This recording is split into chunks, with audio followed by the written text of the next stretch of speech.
கிறிஸ்துவுக்குள் பிரியமான சகோதர சகோதரிகளே, உங்கள் அனைவரையும் தினமொரு முத்துக்கள் நிகழ்ச்சியில் சந்திப்பதில் மிகுந்த மகிழ்ச்சி அடைகிறேன். துதியின் வல்லமை. திருத்தூதர் பணிகள் 20ஆம் அதிகாரம் 15ஆம் வசனம். நள்ளிரவில் பவுலும் சீலாவும் கடவுளுக்கு புகழ்பா பாடி இறைவனிடம் வேண்டினர். மற்ற கைதிகளோ இதனை கேட்டுக்கொண்டிருந்தனர்.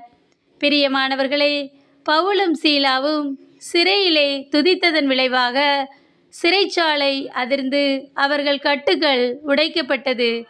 நாம் துதி எடுத்தால் சாத்தான் ஓடுவான். இன்று நம்மிடம் கூட அநேக வியாதி, வறுமை, போராட்டம், பிரச்சனைகள் என்று பலவிதமான கட்டுக்கள் காணப்படுகின்றன.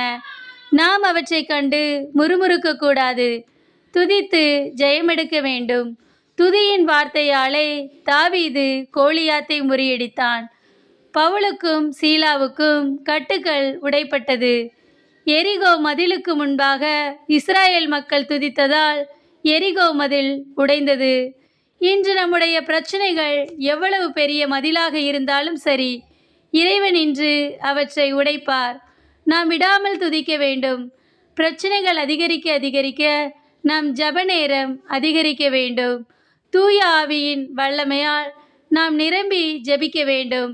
அப்படி ஜெபிக்கும்போது நாம் எல்லாவித கட்டுக்களையும் தகர்க்கலாம். செங்கடலும் நமக்கு இரண்டாய் பிளந்து வழி கொடுக்கும். அன்பு இறைவா, நாங்கள் ஒவ்வொரு நாளும் எங்கள் துதியின் ஆவியினால் நிரம்பி பிரச்சனைகளை ஜெயமெடுக்க எங்களுக்கு உதவி செய்யும் இறைவா. ஆமேன்.